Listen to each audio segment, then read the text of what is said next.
Istana Buckingham menyatakan bahwa Raja Charles menghabiskan waktu singkat di rumah sakit hari ini setelah mengalami efek samping sementara dari pengobatan kanker yang dijalani. Melawan segala kemungkinan, ia berhasil melewati masa sulit tersebut, dan banyak orang percaya bahwa masa terburuk sudah berlalu. Namun kini, sebuah kabar mengejutkan muncul ke permukaan. Menurut laporan terbaru, sang raja mungkin menghadapi masalah kesehatan yang jauh lebih serius, bahkan lebih mengancam nyawa dibanding sebelumnya. Istana belum mengonfirmasi keseluruhan cerita ini, tetapi sumber dalam lingkungan kerajaan memberikan isyarat bahwa perkembangan baru ini sangat mengkhawatirkan. Dan itu belum semuanya. Dalam sebuah kejutan, Raja Charles juga dikabarkan mengonfirmasi beberapa dugaan lama yang selama ini menjadi rahasia umum dan dipertanyakan banyak orang selama bertahun-tahun. Apa sebenarnya yang diakui oleh sang raja? Tetaplah bersama kami untuk mengungkap semua detail di balik perjuangan terbaru dan paling pribadi Raja Charles. Ketika dunia mendengar bahwa Raja Charles mengidap kanker, banyak orang di seluruh dunia merasa iba padanya. Berita terbaru dari Istana Buckingham mengumumkan bahwa sang raja telah didiagnosis menderita kanker. Mereka mendoakan kesembuhan cepat dan berharap yang terbaik. Namun, bersama kabar duka itu muncul sesuatu yang mengejutkan, sesuatu yang tidak banyak orang duga. Hal itu berkaitan dengan Putri Diana. Meskipun Diana telah meninggal bertahun-tahun lalu, namanya masih sering disebut-sebut. Ia sangat dicintai oleh banyak orang dan kini Putri Diana akan selalu dikenang sebagai sosok yang membawa perubahan besar. Almarhumah anggota kerajaan ini berhasil membuka banyak batasan dengan menunjukkan sisi lembutnya. Tampaknya Raja Charles akhirnya mulai mengungkapkan hal-hal tentang Diana yang selama ini menjadi tanda tanya bagi banyak orang. Kita semua tahu bahwa Charles tidak memperlakukan Diana sebagaimana mestinya. Dan kini, saat ia menghadapi masalah kesehatan serius, tampaknya ia mulai menyadari hal itu juga. Laporan menyebutkan bahwa sang raja telah membuka diri tentang masa lalunya bersama Diana, dan apa yang diungkapkan mengejutkan banyak pihak. Jadi, apa yang sebenarnya dikatakan Raja Charles, teruslah menyimak untuk mengetahuinya. Namun untuk memahami semuanya, kita harus kembali ke awal kisah Diana, Charles, dan Camilla. Charles pertama kali bertemu Camilla di sebuah pertandingan polo, berkat seorang teman yang memperkenalkan mereka. Mereka langsung cocok. Camilla membuatnya tertawa, bersikap ramah, dan tidak gugup saat bersama Charles. Charles menyukai hal itu.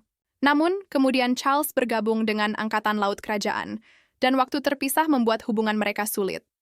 Saat Charles sedang bertugas, Camilla kembali bersama Andrew Parker Bowles, seorang pria yang sudah dikenalnya bertahun-tahun. Pada masa itu, banyak orang menganggap Camilla tidak cocok menjadi calon ratu masa depan, jadi mereka tidak melanjutkan hubungan. Saat Charles bertugas di Karibia bersama Angkatan Laut Kerajaan, Camilla menerima lamaran Andrew. Ketika Charles mendengar kabar itu, hatinya hancur. Ia tidak mengerti bagaimana sesuatu yang terasa begitu nyata dan indah di antara mereka bisa berakhir begitu cepat. Akhirnya, Camilla menikah dengan Andrew Parker Bowles pada tanggal 4 Juli 1973, meskipun Charles memintanya untuk tidak melakukannya. Namun, meskipun sudah menikah, Camilla dan Charles tetap berteman dekat. Tak lama setelah itu, Pangeran Charles bertemu Lady Diana Spencer. Diana baru berusia 16 tahun saat pertama kali bertemu Pangeran Charles. Sedangkan Charles sangat terkesan dengan kepribadian Diana yang karismatik dan ceria. Namun, baru beberapa tahun kemudian, tepatnya pada musim panas tahun 1980, hubungan mereka mulai berubah. Mereka bertemu lagi di sebuah pesta rumah dan kali ini Charles mulai melihat Diana sebagai seseorang yang bisa ia jadikan pasangan serius. Saat duduk di atas tumpukan jerami di sebuah acara barbecue, Diana berbicara lembut tentang kehilangan paman besar Charles, Lord Mountbatten, yang tewas dibunuh oleh Ira. Diana menyampaikan rasa simpati dan mengatakan bahwa Charles pantas memiliki seseorang yang benar-benar peduli dalam hidupnya. Saat itu, Charles sedang mengalami banyak tekanan, dan kata-kata Diana sangat menyentuh hatinya. Namun, sebenarnya itu bukan pertemuan pertama mereka. Charles sudah pernah bertemu Diana pada tahun 1977 ketika ia sedang berkencan dengan kakak perempuan Diana, Lady Sarah. Sebelum Diana berkencan dengan Charles, Charles sudah pernah menjalin hubungan dengan Sarah pada tahun 1977. Saat itu, Charles datang sebagai teman Sarah. Ia menganggap Diana ceria dan menyenangkan saat mengunjungi rumah keluarga Spencer, Althorp. Diana juga menghadiri pesta ulang tahun Charles yang ke-30 pada tahun 1907, dan ikut bersamanya pada akhir pekan kerajaan di Sandringham pada tahun 1979. Setelah itu, Charles sesekali mengundang Diana ke acara seperti balet atau makan malam bersama teman-teman. Pada waktu itu, mereka hanya berteman. Diana memang menyenangkan untuk diajak bersama. Baru setelah pembicaraan mereka tentang Lord Mountbatten, pada tahun 1980, Charles mulai melihat Diana lebih dari sekadar teman. Ingin mengenalnya lebih dekat, ia mengundang Diana ke Balmoral, tempat ia menghabiskan liburan musim panas bersama teman-temannya. Diana dengan cepat memenangkan hati semua orang. Ia menawan, lucu, dan tampak sangat menyayangi Charles. Semua orang senang dengan kehadirannya. Sekilas, Diana tampak seperti pasangan yang sempurna untuk pangeran. Pada masa itu, calon ratu diharapkan masih perawan, berasal dari keluarga aristokrat dan menjadi anggota gereja Inggris. Namun, pada tahun 80-an, setelah perubahan sosial besar dan munculnya cara berpacaran modern, wanita yang memenuhi kriteria itu semakin jarang. Diana bagaimanapun tampak memenuhi semua syarat. Ia terlihat seperti pengantin ideal. Muda, ceria, polos, dan penuh semangat hidup. Namun segala sesuatunya tidak berjalan mulus untuk waktu yang lama. Bagaimana ceritanya? Teruslah menyimak untuk mengetahuinya. Saat publik mulai mengetahui hubungan mereka, segalanya berubah. Sejak Charles masih remaja, media selalu mengikuti kehidupan asmaranya dengan sangat dekat, penasaran siapa yang akan menjadi ratu berikutnya. Setiap wanita yang ia kencani selalu menjadi sorotan publik. Hal ini membuat proses berpacaran menjadi sulit, dan hal yang sama terjadi saat ia bersama Diana. Begitu media mengetahui bahwa Charles sedang berkencan dengan Diana, situasi dengan cepat menjadi tidak terkendali. Para wartawan berkumpul di luar apartemen Diana di London dan para fotografer mengikutinya kemanapun ia pergi. Dalam semalam, Diana menjadi sensasi media. Dengan perhatian sebesar itu, hampir tidak mungkin bagi Diana dan Charles untuk membangun hubungan secara pribadi atau saling mengenal dengan cara yang normal. Di saat yang sama, Charles menghadapi tekanan dari ayahnya, Pangeran Philip. Saat itu, usianya sudah memasuki 30-an, dan Pangeran Philip percaya bahwa sudah saatnya bagi putranya untuk berhenti berpacaran dan menetap dengan seorang istri. Bagaimanapun, keluarga kerajaan membutuhkan seorang pewaris untuk melanjutkan monarki. Lalu, apakah Pangeran Philip menyuruh Charles untuk menikahi Diana? Pertanyaan ini sudah lama diperdebatkan. Semuanya bermula dari sebuah memo yang dikirim Pangeran Philip kepada Charles pada awal tahun 1981. Dalam memo tersebut, ia menyuruh putranya untuk membuat keputusan, menikahi Diana atau melepaskannya. Namun, menurut penulis biografi kerajaan Penny Junor, Charles salah memahami pesan itu. Keluarga kerajaan sering berkomunikasi melalui surat resmi atau memo daripada berbicara langsung. Jadi, alih-alih menganggapnya sebagai nasihat, Charles menganggap memo itu sebagai perintah yang tidak bisa ditolak untuk menikahi Diana. Tak lama setelah itu, pada tanggal 6 Februari 1981, Charles melamar Diana di Kastil Windsor. Namun seperti yang dijelaskan Junor, itu adalah sebuah kesalahan yang tragis. Pada saat itu, Charles dan Diana hampir tidak menghabiskan waktu bersama. Diana kemudian mengatakan bahwa mereka baru bertemu sekitar 13 kali sebelum pertunangan, dan sebagian besar pertemuan itu bahkan tidak berlangsung secara pribadi. Sebenarnya mereka hampir tidak saling mengenal sama sekali. Setelah pertunangan, kehidupan Diana berubah secara drastis, dan bukan untuk hal yang lebih baik. Malam makan malam di Clarence House terasa sangat istimewa. Bukan hanya karena hari itu adalah hari pertunangan, tetapi juga karena Lady Diana bisa makan malam bersama tunangannya di rumahnya untuk pertama kalinya. Pada usia 19 tahun, ia meninggalkan kehidupannya di London, di mana ia hidup bahagia bersama beberapa teman dekat dan pindah ke beberapa ruangan di Istana Buckingham. Segalanya terasa aneh dan asing baginya. Ia tiba-tiba sendirian, di sebuah istana besar, jauh dari kehidupan hangat dan menyenangkan yang biasa ia jalani. Junor mengatakan bahwa Diana tampak seperti orang yang sangat berbeda setelah pindah ke sana. Ia menjadi mudah tersentuh perasaannya dan sering merasa sedih. Ia sering menangis dan menjadi cemburu setiap kali Charles pergi atau menghabiskan waktu dengan orang lain. Suasana hatinya berubah-ubah dengan cepat. Menjadi terkenal begitu cepat sangat membebani dan mulai memengaruhi kesehatannya. Charles, yang selalu sibuk dengan tugas kerajaan dan acara publik, tidak tahu bagaimana menghadapi perubahan emosi Diana. Ia bingung dan tidak mengerti apa yang sedang terjadi. Di balik layar, Diana juga berjuang dengan masalah kesehatan mental yang serius termasuk bulimia, sebuah gangguan makan. Bertahun-tahun kemudian, ia mengakui bahwa ia pernah mengalami gangguan makan yang menghancurkan itu. Saya mengalami bulimia selama beberapa tahun, katanya. Rasa sakit emosionalnya berakar dari masa kecilnya. Diana mengalami masa kecil yang sulit. Orang tuanya memiliki pernikahan yang bermasalah dan bercerai saat ia baru berusia 6 tahun. Trauma awal itu terus membekas dalam dirinya. Bahkan saat ia sudah dewasa, bekas luka itu masih membekas. Diana berjuang melawan bulimia selama bertahun-tahun sebelum akhirnya mendapatkan bantuan profesional. Sulit untuk menentukan kapan tepatnya gangguan itu mulai, tetapi menurut penulis biografi Kerajaan Penny Junor, penyakit itu sudah dalam tahap parah saat Diana dan Charles menjalani bulan madu mereka. Awalnya, dokter mungkin mengira ia menderita anoreksia. Junor percaya bahwa gangguan makan itu hanyalah salah satu bagian dari masalah yang lebih besar. Diana telah berjuang dengan kesehatan mentalnya sejak masa kecil. Rasa sakit emosional yang dibawanya sejak kecil muncul dalam berbagai bentuk, dan bulimia adalah salah satunya. Bulimia dan anoreksia adalah penyakit yang sangat serius dan merusak. Mereka sulit dijalani dan bahkan lebih sulit untuk dibicarakan. Namun Diana tidak menyimpan rahasia itu selamanya. Pada tahun 1992, perjuangannya menjadi publik ketika jurnalis Andrew Morton menerbitkan bukunya yang berjudul Diana, Kisah Nyatanya. Diana diam-diam bekerja sama dengan Morton untuk menceritakan sisi ceritanya. Nama saya Andrew Morton. Saya menulis Diana, kisah nyatanya 25 tahun yang lalu. Di sana ada wanita paling terkenal di dunia yang akan memberi saya beberapa informasi tentang hidupnya, katanya. Kemudian, dalam wawancara terkenalnya pada tahun 1995 dengan Martin Bashir di program Panorama, BBC, Diana berbicara terbuka tentang bulimia dan betapa hilangnya arah yang ia rasakan. Junor mengatakan bahwa Diana sering merasa tidak ada yang benar-benar bisa membantunya. Ia rutin menemui terapis, tetapi juga mencoba metode alternatif seperti astrologi dan penyembuhan kristal dengan harapan menemukan kedamaian. Namun selama itu, Diana terus berjuang melawan bulimia. Dunia sedang bersiap untuk pernikahan dongengnya, pernikahan kerajaan.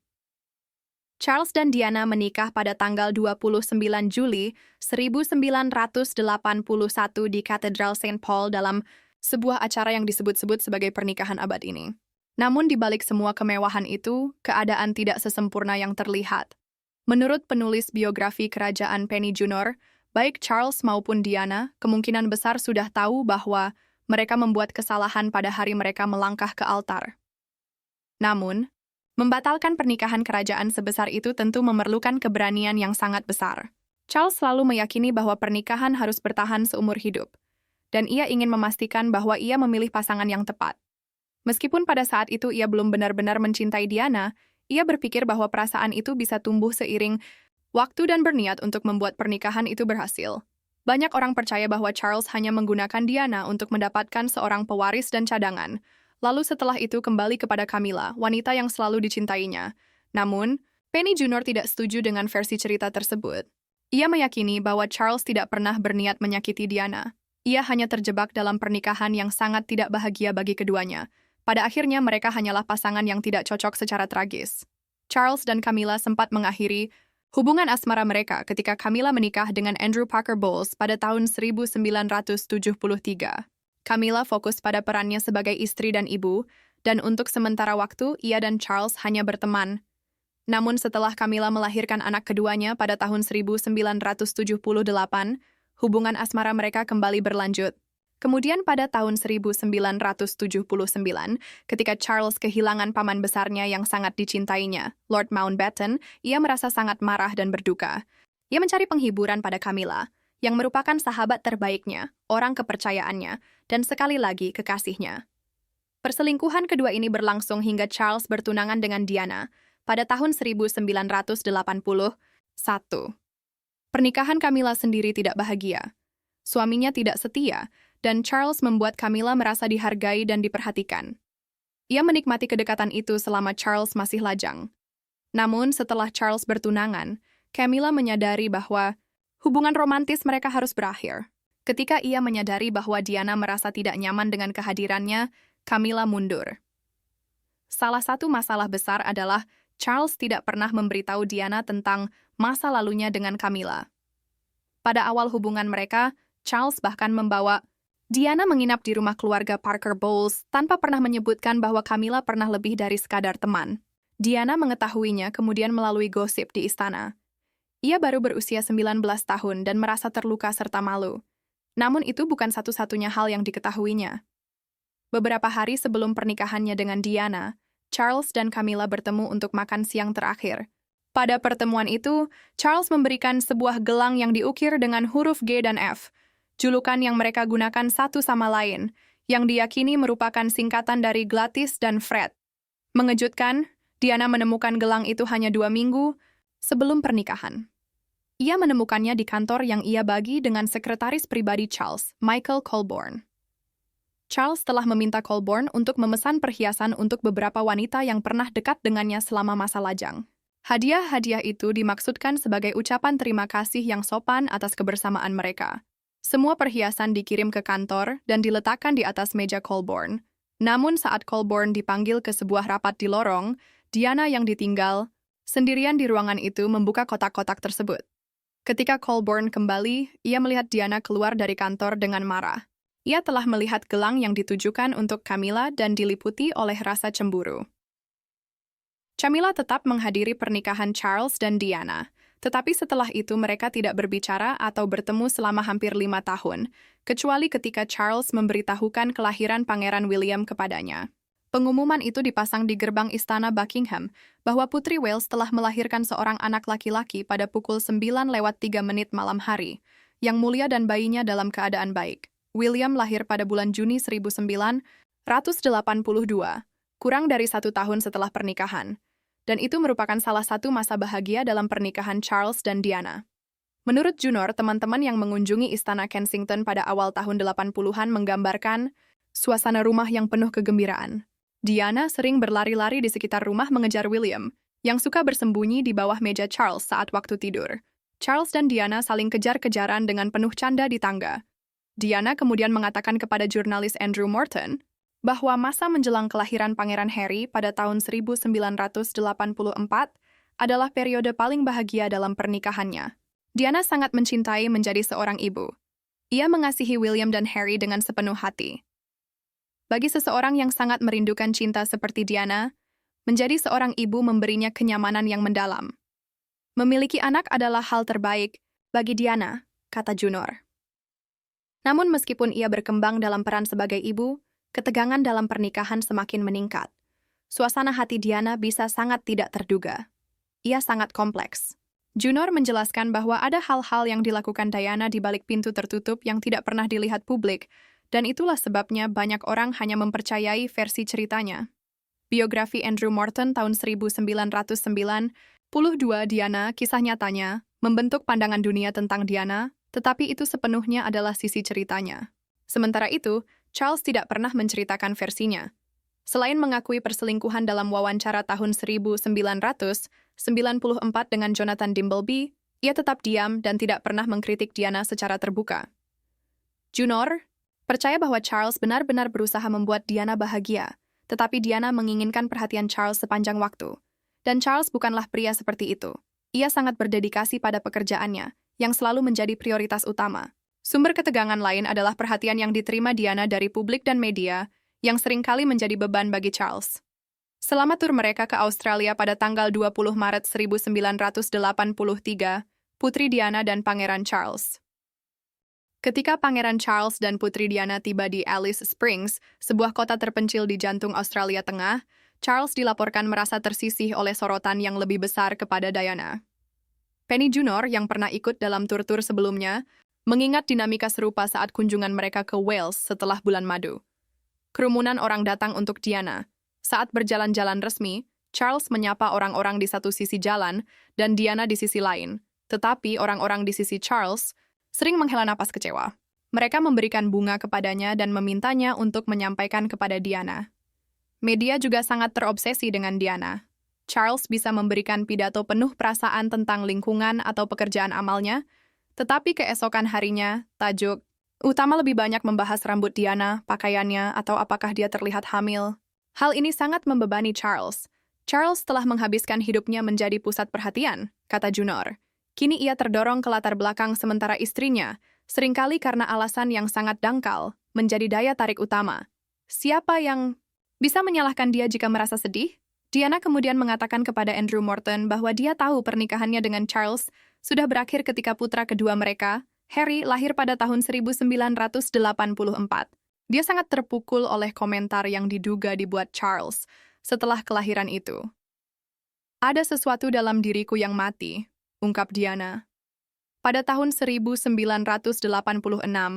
pernikahan mereka benar-benar runtuh dan Charles berada dalam kondisi yang sangat buruk, menurut Penny Junor. Dua teman bersama yang khawatir menghubungi Camilla secara terpisah dan mendesaknya untuk menghubungi Charles. Camilla pun mengangkat telepon dan persahabatan mereka pun dimulai kembali. Charles dan Camilla bertemu lagi pada tahun 1986 ketika Charles mengundang Camilla dan suaminya, Andrew, untuk minum teh di Highgrove. Dalam beberapa bulan berikutnya, persahabatan mereka semakin dalam, dan pada tahun 1987, mereka kembali menjalin hubungan asmara, menurut Junor. Sementara itu, Andrew masih tidak setia kepada Camilla dan Camilla, merasa tidak dicintai dalam pernikahannya. Pada saat yang sama, Diana juga telah menjalani beberapa hubungan gelap. Yang pertama, kemungkinan dengan pengawalnya, Barry Manaki, diikuti oleh hubungan terkenalnya dengan James Hewitt, mantan perwira Angkatan Darat Inggris. Ketika Charles kembali kepada Camilla, Diana dan Charles sudah menjalani kehidupan yang terpisah. Pada tahun 1986,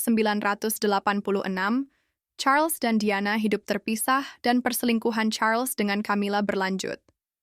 Pada bulan Desember tahun 1992,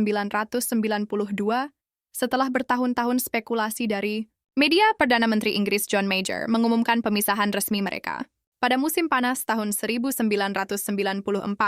Charles memberikan wawancara televisi dengan Jonathan Dimbleby, di mana ia mengakui perselingkuhan dan menunjukkan kurangnya simpati yang mengkhawatirkan terhadap Diana serta jarak dari keluarganya. Wawancara ini, menurut Junor, menjadi titik balik yang menyebabkan Andrew Parker Bowles menceraikan Camilla. Mereka mengumumkan perceraian pada Januari 1995. Camilla dan Andrew berusaha meredam isu perselingkuhan mereka di depan publik. Pada Januari 1995, pasangan ini mengumumkan perceraian mereka dalam sebuah pernyataan yang menyebutnya sebagai masalah pribadi. Pada November 1995, Diana memberikan wawancara terkenal di program Panorama dengan Martin Bashir, di mana ia berkata, "Ada 3 dari kami dalam pernikahan ini, jadi agak sesak." Tak lama setelah itu, Ratu menyarankan agar Charles dan Diana bercerai. Perceraian mereka diselesaikan pada Agustus 1996 setelah 4 tahun berpisah. Pada tanggal 31 Agustus 1997, Diana meninggal dunia secara tragis dalam kecelakaan mobil di Paris pada usia 36 tahun. Pada Januari 1999, Charles dan Camilla tampil bersama untuk pertama kalinya sebagai pasangan. Pertunangan mereka diumumkan pada tanggal 10 Februari 2005. Dan mereka menikah beberapa bulan kemudian pada tanggal 9 April dalam sebuah upacara sipil di Windsor Guildhall, diikuti dengan upacara pemberkatan di Kapel St. George di Kastil Windsor.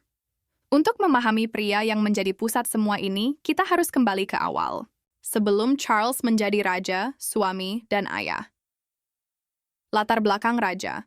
Charles lahir pada tanggal 14 November 1948 pada masa pemerintahan kakek dari pihak ibu, Raja George VI. Ia adalah anak pertama, Irene Putri Elizabeth, Duchess of Edinburgh, yang kemudian menjadi Ratu Elizabeth II, dan Philip, Duke of Edinburgh, dilahirkan melalui operasi Caesar di Istana Buckingham. Charles dibaptis dengan nama Charles Philip Arthur George pada tanggal 15 Desember 1948 di ruang musik Istana Buckingham oleh Uskup Agung Canterbury, Geoffrey Fisher. Ketika Raja George VI meninggal dunia pada tanggal 6 Februari 1952, Ibu Charles menjadi Ratu Elizabeth II, menjadikannya pewaris tahta. Sebagai putra sulung sang raja, ia secara otomatis mewarisi gelar tradisional Duke of Cornwall, dan di Skotlandia, Duke of Rothesay, Earl of Carrick, Baron of Renfrew, Lord of the Isles, serta Pangeran dan Great Steward of Scotland. Tahun berikutnya, Charles menghadiri penobatan ibunya di Westminster Abbey. Pada usia 5 tahun, pendidikan Charles dimulai dengan Catherine Peebles sebagai pengasuhnya di Istana Buckingham. Ia mulai bersekolah di Hill House School di London pada November 1956, menjadi pewaris tahta pertama yang bersekolah di sekolah formal, bukan dididik oleh guru privat. Charles tidak mendapatkan perlakuan khusus di Hill House, dan kepala sekolahnya mendorongnya bermain sepak bola bersama anak-anak lain, menekankan bahwa tidak ada yang harus diperlakukan berbeda. Charles melanjutkan pendidikannya di dua sekolah yang pernah didatangi ayahnya. Ia bersekolah di Cheam School di Hampshire sejak 1958 dan kemudian di Gordonstoun di Skotlandia pada tahun 1962, sebuah sekolah yang dikenal dengan kurikulumnya yang ketat. Charles kemudian menjadi pelindung sekolah tersebut pada tahun 2024. Dalam biografinya tahun 1994, Charles menggambarkan Gordonstoun sebagai sekolah yang sulit dan keras, mengakui bahwa ia pernah menjadi korban bullying. Namun, ia kemudian berbicara positif tentang sekolah itu, mengatakan bahwa sekolah tersebut mengajarkan banyak hal tentang dirinya dan kemampuannya. Pada tahun 1966, Charles menghabiskan waktu di kampus Timbertop dari Geelong Grammar School di Australia, di mana ia menikmati studinya dan perjalanan sekolah ke Papua Nugini. Masa Charles di Timbertop adalah bagian paling bahagia dari pendidikannya, dan ia kemudian meniru ayahnya dengan menjadi ketua murid di Gordonstoun. Ia lulus pada tahun 1967 dengan 6 O-Level dan 2 A-Level dalam sejarah dan bahasa Prancis. Membangkang tradisi kerajaan, Charles memilih kuliah daripada bergabung dengan Angkatan Bersenjata Inggris. Pada Oktober 1967, ia masuk Trinity College, Cambridge, di mana ia belajar arkeologi, antropologi, dan kemudian sejarah. Sebagai mahasiswa baru di perguruan tinggi, Lord Butler, Master Trinity, menyambut pangeran yang akan mengambil jurusan arkeologi dan antropologi, menjadi pewaris pertama dalam keluarga yang meraih gelar universitas. Charles menyelesaikan pendidikan dengan gelar Sarjana Seni, BIA, 22 pada bulan Juni tahun 1970, dan gelarnya kemudian ditingkatkan menjadi Magister Seni MA pada tahun 1975. Pada tanggal 26 Juli tahun 1958, Charles dianugerahi gelar Pangeran Wales dan Earl of Chester. Meskipun upacara pengukuhan resminya baru dilaksanakan pada tanggal 1 Juli tahun 1969 di Kastil Craron, dalam sebuah acara yang disiarkan televisi dan menimbulkan kontroversi di Wales karena sentimen nasionalis. Setelah itu, Charles mulai mengambil lebih banyak tugas publik, termasuk memberikan pidato pertamanya di Dewan Bangsawan pada tahun 1974, menjadi anggota kerajaan pertama yang berbicara di sana sejak masa Edward III pada tahun 1884. Pada tahun 1976, Charles mendirikan Prince's Trust dan mulai menjalankan tanggung jawab publik yang lebih luas. Ia juga melakukan perjalanan ke Amerika Serikat pada tahun 1981.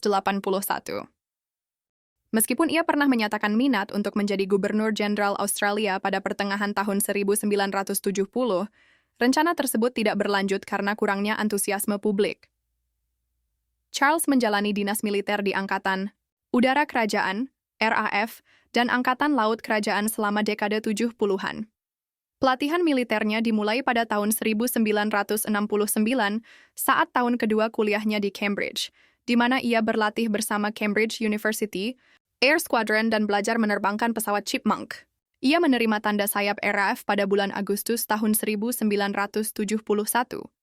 Setelah menyelesaikan pelatihan RAF, Charles memulai karir di Angkatan Laut dengan mengikuti kursus selama 6 minggu di Royal Naval College, Dartmouth. Charles menghabiskan 10 bulan terakhir masa dinas aktifnya sebagai komandan kapal pemburu ranjau pesisir HMS Brownington, mulai Februari tahun 1976. Ia pensiun dari dinas aktif pada tahun yang sama dengan pangkat komandan. Charles berhenti menerbangkan pesawat setelah insiden pada tahun 1994 ketika ia melakukan pendaratan darurat dengan pesawat BAe 146 di Islandia. Ia saat itu menjadi penumpang dan diundang untuk menerbangkan pesawat, namun kemudian kru dinyatakan lalai oleh Dewan Penyelidikan. Pada tahun 1965, Charles melakukan tugas publik pertamanya dengan menghadiri pesta kebun mahasiswa di Istana Hollywood House. Selama bertahun-tahun, sebagai Pangeran Wales, ia melaksanakan banyak tugas resmi atas nama Ratu, dengan total 10.934 kegiatan antara tahun 2002 dan 2022. Ia memimpin upacara pengukuhan dan menghadiri pemakaman tokoh asing. Charles secara rutin mengunjungi Wales dan menjalankan tugas publik setiap musim panas, termasuk menghadiri acara nasional penting seperti pembukaan Senat. Charles naik tahta Inggris pada tanggal 8 September tahun 2022 setelah wafatnya Ratu Elizabeth II. Istana Buckingham mengumumkan kematian Yang Mulia Ratu Elizabeth II. Pada usia 73 tahun, ia menjadi pewaris takhta Inggris yang paling lama menjabat, melampaui rekor Edward III yang bertahan selama 59 tahun. Ia juga menjadi orang tertua yang naik tahta, melewati rekor sebelumnya yang dipegang William I yang berusia 64 tahun saat menjadi raja pada tahun 1830. Pada tanggal 9 September 2022, Charles memberikan pidato pertamanya sebagai raja, memberikan penghormatan kepada almarhum ibunya, dan mengumumkan pengangkatan putra sulungnya, William, sebagai Pangeran Wales. Dewan Aksesi secara resmi memproklamasikan ia sebagai raja pada hari berikutnya dalam sebuah upacara yang disiarkan televisi, sebuah peristiwa pertama dalam sejarah Inggris. Proklamasi tersebut dibacakan oleh otoritas lokal di seluruh Inggris dan negara-negara persemakmuran lainnya. Upacara penobatan Charles dan Camilla berlangsung di Westminster Abbey pada tanggal 6 Mei 2023. Acara yang direncanakan dengan nama Sandi Operasi Golden Orb ini sengaja dibuat lebih sederhana dan singkat dibandingkan penobatan ibunya pada tahun 1953, sesuai dengan keinginan Charles untuk sebuah upacara yang lebih mencerminkan keberagaman Inggris modern. Akhirnya, setelah puluhan tahun skandal, patah hati, dan sorotan publik, Charles dan Camilla berdiri berdampingan, dimahkotai dan bersatu. Menurut Anda, apakah Raja Charles menikah dengan Diana karena tekanan, atau Anda berpendapat sebaliknya? Bagikan pendapat Anda di kolom komentar di bawah. Kami sangat ingin mendengar dari Anda. Jangan lupa untuk menyukai, membagikan, dan berlangganan untuk konten lebih lanjut. Juga klik video berikut yang muncul di layar Anda. Anda pasti akan menikmatinya.